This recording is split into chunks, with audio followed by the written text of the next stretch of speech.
Assalamualaikum dan salam sejahtera. Saya Nazri Kahar. Ini Agenda Awani. Dengan apa yang berlaku di keliling kita ketika kita melalui Ramadan Al-Mubarak ini yang berbaki hanya 10 hari lagi untuk kita melalui Ramadan, bulan yang paling mulia ini. Dan kita juga sedar dalam situasi negara, kehidupan yang semakin mencabar dengan situasi ekonomi yang tidak memberansangkan. Ia memberikan banyak impak kepada kehidupan seharian kita dari semua golongan, sama ada mereka yang bekerja, para siswaza, para siswa, para pelajar kita, begitu juga di kalangan ibu bapa dan juga anak-anak. Ada yang terpaksa membuat banyak pekerjaan untuk menampung perbelanjaan seharian. Ada yang terpaksa tinggalkan kerja yang sudah pun digaji sekian lama kerana kemampuan majikan tidak mampu untuk membayar gaji pekerja mereka. Begitu juga perniagaan mereka semakin susut dan sebagainya. Semuanya ini dugaan. Tetapi kalau kita nak bandingkan bagi orang tertentu, negara tertentu dan warga tertentu, kita rasa kita masih bertuah di bumi yang barakah ini. Banyak perkara yang boleh kita lakukan, apatah lagi kita hanya mempunyai dua musim, iaitu panas dan hujan. Jadi kita boleh melakukan perkara-perkara yang mendatangkan rezeki dan juga hasil. Tetapi dalam masa yang sama, adakah kita pasrah, kita bersyukur dengan apa yang ditentukan dalam masa kita terus berusaha? Jadi itulah yang akan kita bincangkan. Bagaimana Quran itu sendiri sebagai bahan rujukan utama umat Islam dijadikan sebagai satu panduan, sebagai satu modus operandi, sebagai satu sistem yang akan mengemudi kehidupan kita ketika kita diuji dengan pelbagai cabaran ataupun kita mencapai kejayaan. Jadi untuk memperkatakan tentang Quran Hour 2023 dan juga 1444 Hijrah ini, saya akan bersama dengan Ustaz Fakrul Ismail dari Yayasan Ustaz Fazrul Ismail, Yayasan Warisan Ummah Ikhlas, Ketua Pegawai Kandungannya. Ustaz Fazrul, apa khabar? Baik, Alhamdulillah. Apa khabar, Haji?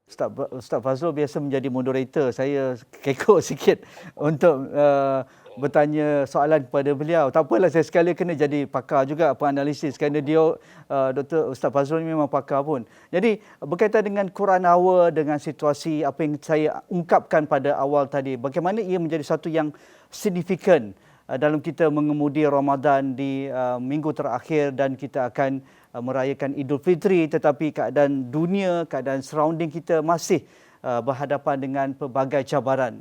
Ustaz Fazrul. Baik, terima kasih Tuan Haji Nazri. Berkaitan dengan World Quran Hour yang dijadualkan pada minggu hadapan, ya, pada minggu ini kita bercakap tentang surah Al-Insan, surah yang ke-76, ya. Al-Insan itu maksudnya manusia, dan surah ini berkaitan dengan psikologi manusia, daripada pencipta kita mengingatkan tentang hakikat bahawa kita ada potensi. Ini bila bercakap tadi tentang ada pelbagai cabaran, konflik yang berlaku, potensi yang diberikan pada manusia iaitu pendengaran dan penglihatan. Kalau seorang manusia itu ada pendengaran dan penglihatan, maka sebenarnya dia insya-Allah akan mampu untuk menghadapi pelbagai ujian. Istilahnya ibtila dalam surah ini. Ujian untuk ekonomi, ujian sosial ini sebenarnya memang sepanjang kehidupan selagi dinamakan manusia akan hadir. Cuma dia naik turun itu nama pun ujian, ya. Kalau UPSR lepas tu dia naik SPM ataupun dia naik universiti, dia tak ada lepas UPSR dia turun naik darjah 1, kan.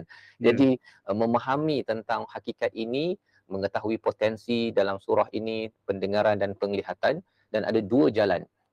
Tuan Haji Nazri tadi menyatakan tentang kita bersyukur. Sebenarnya biasa orang cakap bersyukur ini dengan apa yang ada, tetapi sebenarnya dalam surah Al-Insan ini, apa yang ada satu, tetapi apa yang akan ada juga perlu kita syukuri. Maksudnya ialah potensi bagi negara ini. Contohnya bagi negara Malaysia, kita ada hasil tanah, kita ada hasil galian, kita ada sumber digital, kita ada internet yang laju. Contohnya, dia ada potensi ke depan, dan bagi orang yang bersyukur, dia selain daripada kaedah berfikir feedback berdasarkan pada apa yang telah berlaku, dia berfikir ke depan, feed forward. Dan bila bersyukur kaedah feed forward ini, sebenarnya dalam keadaan kurang, kita nampak bahawa ada orang bermasalah, ini peluang untuk saya bantu. Ya. Bila saya nampak ada masalah, ada orang yang bermasalah, sebenarnya di sebalik masalah ada peluang untuk saya menjana pendapatan ataupun terus membantu lagi mewujudkan pelbagai idea kritikal. Dan ini adalah antara awal daripada surah Al-Insan dalam melihat ujian adalah ujian, memang itu adalah janji Tuhan, tetapi bagaimana Tuhan berikan potensi dan potensi untuk bergerak ke hadapan, syaratnya syukur.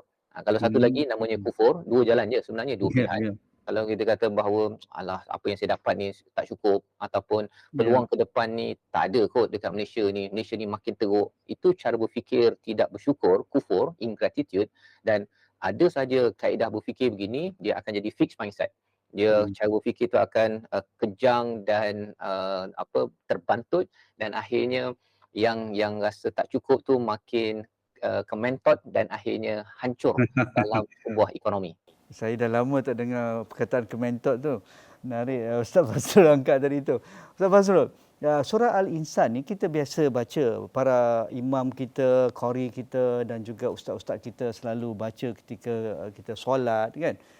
Tetapi apa jis yang sebenarnya kita terlepas pandang, hal ata alal insan, sesuatu yang besar diangkat oleh Allah Subhanahu Wa Taala dalam surah ini, supaya kita sentiasa menjadi manusia kepada manusia, bermakna kepada manusia. Insan, that's why dalam bahasa Arab dipanggil al-insan, dalam bahasa Melayu ini terjemahannya manusia. Jadi apa yang kita tidak angkat daripada kekuatan surah ini, yang kita anggap mungkin bagi setengah pihak yang mungkin tidak bertadabbur dengan surah ini, kita anggap dia macam surah-surah biasa-biasa je lah. Kita sentiasa angkat surah-surah yang hebat lah. Kita tahu Quran tu semua hebat, tapi sentiasa kita angkat surah Kahfi, surah Al-Fatihah, surah Al-Kafirun, surah Al-Ikhlas. Begitu, tapi mengapa kali ini surah Al-Insan? Ya, surah Al-Insan setiap minggu pada zaman Nabi, pada solat subuh Jumaat itu Betul, dibacakan. Ya, betul. rakaat pertama kalau kita pergi ke Mekah, Madinah, rakaat pertama surah As-Sajdah. Rakaat kedua Surah subuh itu Al-Insan. pada hari Jumaat surah Al-Insan. Jadi apakah kaitannya ya sempena kempen World Quran Hour pada tahun ini? Ialah surah Al-Insan ini adalah butang riset pada setiap minggu. Setiap Hmm. minggu itu imam, kalau kita dengar imam baca surah Sajdah, itu butang riset kita dalam kekabutan, dalam chaotic, dalam VUCA, istilah zaman sekarang ya, volatile, uncertainty, chaotic dan juga ambiguity itu. Allah kata sila sujud. Itu surah Sajdah ringkas. Ya. Tetapi dalam masa yang sama pada rakaat kedua surah Al-Insan, pasal apa ada butang riset pada surah Al-Insan ini. Satu, bila Tuan Haji menyatakan tadi pada ayat pertama, Allah mengingatkan sebenarnya kita dulu, fasa satu masa dahulu, kita ni tak ada apa-apa. Tidak Hmm. dikenali, tidak diingati. Jadi kita acknowledge, mengiktiraf tentang situasi kita dahulu, tak ada apa-apa, dan sekarang ni kita ada apa-apa, maka kita tahu bahawa sebenarnya kita diciptakan oleh Tuhan dan kita ada bantuan daripada Tuhan, dan sebenarnya untuk bergerak ke depan, kita mestilah membawa mesej Tuhan, iaitu menyebarkan kasih sayang dan bantuan sesama manusia. Ini istilah memanusiakan manusia dalam surah Al-Insan. Ya, kalau kita melihat kepada ayat yang ke 8 contohnya, wa yut'imuna ta'ama ala hubbihi miskinan wa yatiman wa asira. Mereka itu ciri insan yang bersama Tuhan, yang selalu istilahnya orang kata buat baik. Dalam surah ini ada istilah al-abrar. Orang baik sebenar-benarnya ialah yang dia beri makan, dia membina peluang pekerjaan, membina ekonomi uh, berdasarkan pada apa yang dicintainya. Dia kalau dia suka kaya, dia akan bina keluarga, syarikat, orang lain yang kaya, sistem ekonomi yang kaya, kepada orang-orang yang miskin. Orang miskin ini orang yang biasa kita cakap bahasa Melayu miskin lah, tapi Ya. asalnya ialah orang yang stagnan, yang dia tak boleh berfikir macam Hmm. mana nak keluar daripada kemelut. Nombor Ya. satu. Nombor dua, yatiman.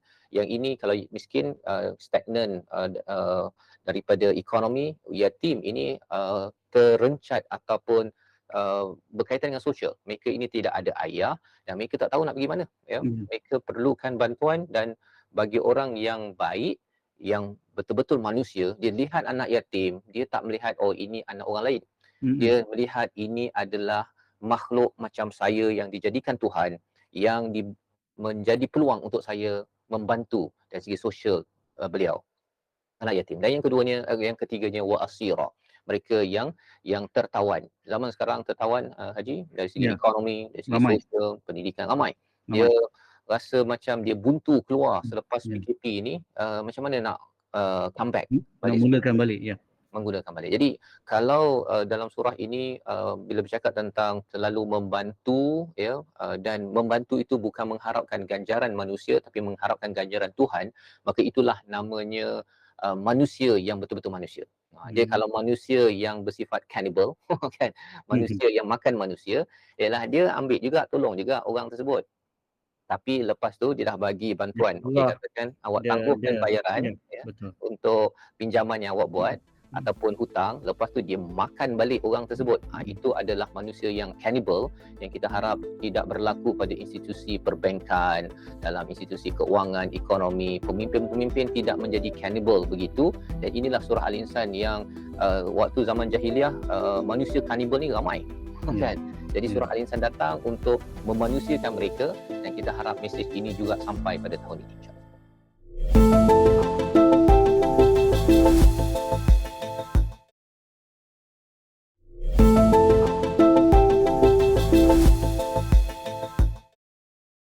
Ya, untuk kita menghadapi situasi yang getir ini dan semangat Quran Hour yang kita akan laksanakan pada hujung minggu ini, pastinya kita berharaplah dengan niat yang ikhlas, dengan segala ibadah yang dilakukan, akhirnya natijahnya kita ingin ke syurga, betul tak? Kita berniat, kita berdoa satu hari kita meninggal insya-Allah dengan husnul khatimah dan dimasukkan ke syurga bersama para syuhada dan juga solihin. Jadi tapi kita sentiasa kadang-kadang kita hanya melihat diri kita, Ustaz Fazrul. Kita lihat keluarga kita. Tetapi dalam konteks memanusiakan manusia itu, seolah-olah kita membawa semua orang di sekeliling kita. That's why dalam adab kita berdoa pun, kita sentiasa digalakkan oleh Rasulullah SAW. Kalau saya betul lah Ustaz, mungkin tak betul, Ustaz betulkan, untuk mendoakan orang di sekeliling kita. Ibu bapa kita, adik-beradik kita, jiran-jiran tetangga kita, sahabat andai kita, ataupun umat Islam di mana sahaja mereka berada seakidah dengan kita. Jadi mengapa kita nak masuk syurga ni bukan masuk syurga seorang-seorang. Masalah kadang-kadang kita ni tamak, buat pahala ni kita tamak. Tetapi kita tak nak kongsi kan. Sebab tu dalam konteks abrar Ustaz katakan tadi, kita sentiasa nak memberi, menolong dan kita ikhlas dalam hal itu. Mungkin Ustaz ada tafsiran tersendiri. Ya, sebenarnya tepat apa yang Tuan Haji nyatakan tadi. Al-abrar itu istilah bahasa Arab besar, tapi mudah bahasa kita orang baik lah, kan. Baik di dalam Al-Quran itu, satu, dia ada hubungan dengan Tuhan. Tetapi dalam surah Al-Insan ini banyak diceritakan hubungan dengan manusia, beri makan, ya, beri air, menunaikan janji, ya. Jadi semua perkara ini dinyatakan di dalam surah ini. Jadi bila surah ini menjadi butang riset pada setiap minggu, nak mengingatkan kepada orang yang sembahyang subuh pada pagi Jumaat itu ialah, kalau lepas dah sibuk-sibuk pada minggu itu, kalau terlupa bahawa ada manusia yang perlukan bantuan, selepas habis solat subuh pagi Jumaat itu, sila bertebaran, sila cari orang yang perlukan bantuan makanan, ataupun perlukan bantuan minuman, ataupun perlu bantuan pekerjaan, ataupun perlukan bantuan ekonomi, sila cari. Sila cari. Malah sebenarnya istilah mabrur ada kaitan dengan bir dan abrar tadi. Orang balik haji, mabrur Tuan Haji, ya, ada dua definisi daripada hadis, ya. Daripada satu hadis ialah orang mabrur itu ialah yang menyebarkan salam dan memberi makan. Menyebarkan salam ini adalah perjuangan sosial, mensejahterakan orang yang bergaduh, yang berkonflik antara parti politik ke pelbagai kumpulan yang ada. Pak Haji, Mak Hajah ni peranannya ialah untuk menjadi abrar, mabrur, tanda haji dia mabrur, pergi mensejahterakan keadaan. Dan yang keduanya, memberi makan itu lambang kepada perjuangan ekonomi. Ada orang ada 1 juta dalam akaun, kalau katakan tidak ada makanan, orang itu masih lagi dianggap sebagai orang miskin. Ya, kalau katakan Malaysia ini, kalau katakan kita ada income bagi setiap orang 10,000 pun, tapi kalau beras ataupun nasi tidak ada, kita kena import dan kena seorang boleh beli 1 kilo sahaja, contohnya baru ni bila isu telur 1 papan sahaja dan sebagainya, itu adalah sustainability dari segi makanan yang perlu difikirkan di peringkat tertinggi. Tetapi bahasa yang digunakan dalam hadis dalam surah ini adalah memberi makan sebagai lambang bahawa kita perlu prihatin kepada orang-orang di sekeliling kita, dan itulah antara perjuangan untuk masuk syurga. Bukannya kita seorang-seorang sembahyang, seorang-seorang kita baca Quran, habiskan khatam pada bulan Ramadan, kemudian dibiarkan kepada Ya. orang-orang sekitar, tak tahu pun siapa yang miskin, siapa yang tak memerlukan. Mungkin mereka segan nak minta, tapi itu adalah tanggungjawab bagi orang yang sentiasa mendengar, membaca Quran, melihat kepada surah Al-Insan. Dan kalau tak baca surah Al-Insan pun, inilah mesej kepada seluruh manusia agar kita paling utama memperjuangkan manusia lain yang berkeperluan.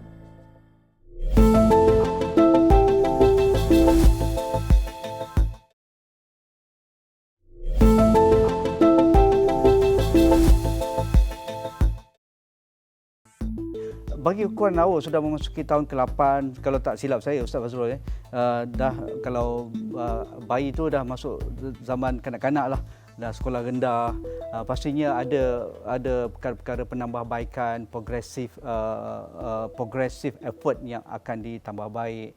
Jadi tahu khalayak pun berbeza. Kalau 8 tahun lalu khalayaknya sekian-sekian orang yang suka ke sini, orang suka buat perkara baikan dalam membaca Quran dan sebagainya.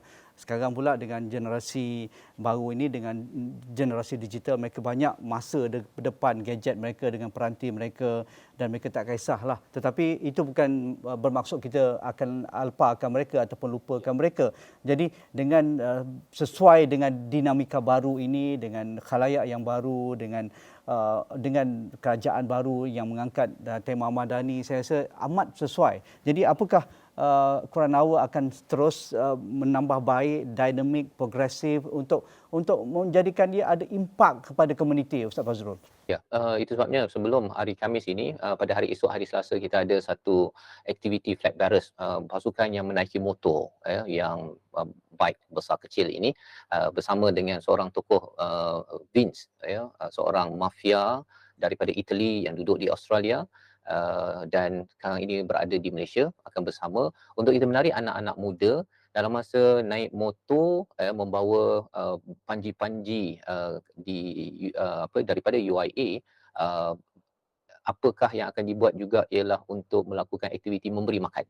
Ada penaja makanan, roti dan sebagainya ini untuk bertemu dengan anak-anak yatim, beri bantuan paket untuk hari raya. So aktiviti-aktiviti ini bukan sekadar untuk kalau orang yang selalu baca Quran, okey, tapi ini orang yang suka naik motor, ex mafia, geng-geng yang suka kaedah Saidina Omar ini yang kita mula dekati, kerana kita yakin bahawa ada orang mungkin tak baca Quran banyak seperti Khalid Al-Walid.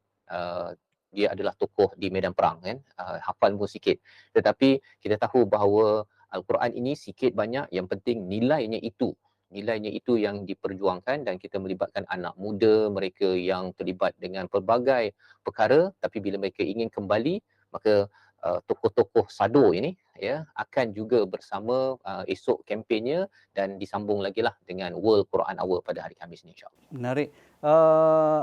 Adakah kelainan tahun ini dari sudut apa yang dikatakan Ustaz Fazrul tadi, itu satu aspek, tetapi dari sudut memeriahkan lagi dari kandungan dalam talian misalnya, adakah capaian lebih luas tahun ini, macam mana? Alhamdulillah, pada tahun ini media-media utama di Malaysia, daripada Astro, daripada Media Prima, daripada RTM, TV Al-Hijrah, semua TV9 bergabung pada tahun ini, termasuklah media-media cetak, digital, online, social media, bergabung baru ini dalam sidang media dan bersetuju untuk membuat liputan. Dan lebih daripada itu ialah kita menerima pendaftaran lebih daripada 1,000 hotspot di seluruh Malaysia, dan juga di seluruh dunia, di beberapa negara sudah pun makin lama makin bertambah menjelang hari Khamis ini, untuk mereka juga mengadakan World Quran Hour di tempat masing-masing pada masa yang sesuai untuk mengambil semangat daripada surah Al-Insan ini. Menarik.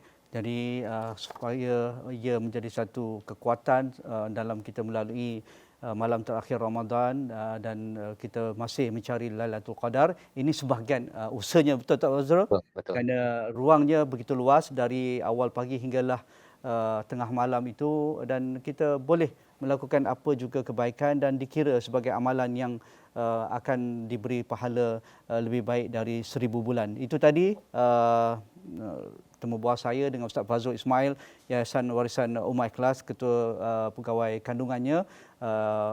Quran Hour akan berlangsung di Masjid Sultan Haji Ahmad Shah UIA pada 22 hari bulan dan bersamaan pada hari Khamis ini. Dan kita juga akan berada di lokasi masing-masing seperti Ustaz Fazrul katakan, di hotspot masing-masing, dan anda boleh hashtag World Quran Hour dengan hashtag Quran Hour untuk bersama-sama dalam bersolidariti dalam Al-Quran dan berlangsungnya sesi pada tahun ini untuk tahun 2023 dan juga 1444 Hijrah Ramadan. Terima kasih Ustaz Fazrul atas masa berkongsi ibrah surah Al-Insan dan juga program Quran Hour pada tahun ini. Itu sahaja bersama saya Nazri Kahar dalam agenda Awani malam ini. Sekian, Assalamualaikum, kita jumpa lagi.